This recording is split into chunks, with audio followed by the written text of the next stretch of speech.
Привет от градинарките! Това е 2-годишната ми магнолия. Мисля да взема резник от нея. Много важно за вземането на резник. Ето, погледнете. Това много добре си личи, че е стар клон. Резник е хубаво да вземете. Вижте колко е младо и зелено новото клонче. Много е подходящо да се взима точно от такова клонче резник. Броите 1, 2, 3, 4 листа примерно.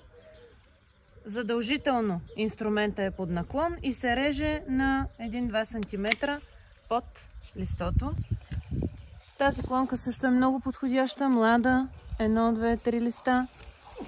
Наклон. Махаме двете. Намаляваме листната маса на останалите листа.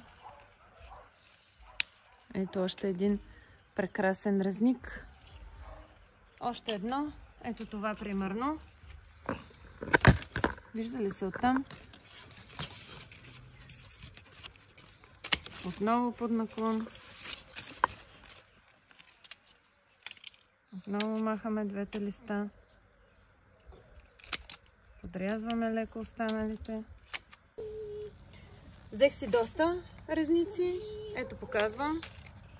Оставяме, кажем, 2 листенца. Отнемаме по-голямата част от листната маса. Хубаво е да се направи леко да надраскате върха, откъдето се очаква да пусне коренчета.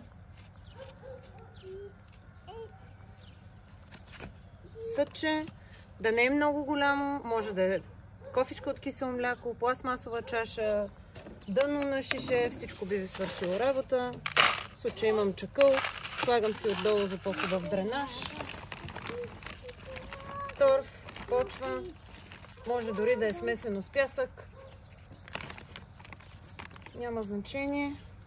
Ето, важно е също така, ако нямате вкоренител, домашни условия, ето понеже аз в момента не съм в оранжерията, вкъщи съм, взимам мед, сок от алоe вера върши същата работа.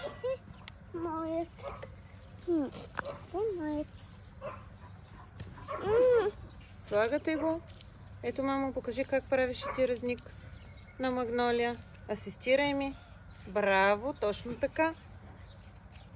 Така. Сега това, което трябва да се направи, което е хубаво да се направи, много би спомогнало. Домашни условия, взимате едно шише от вода, литър и половина върши чудесна работа. Естествено, ако сте подготвени с друга ножица, а не с тази, ще ви бъде много по-лесно. След като обилно навлажните и полеете растението, похлупвате го така, за да може да задържа влага. Това е.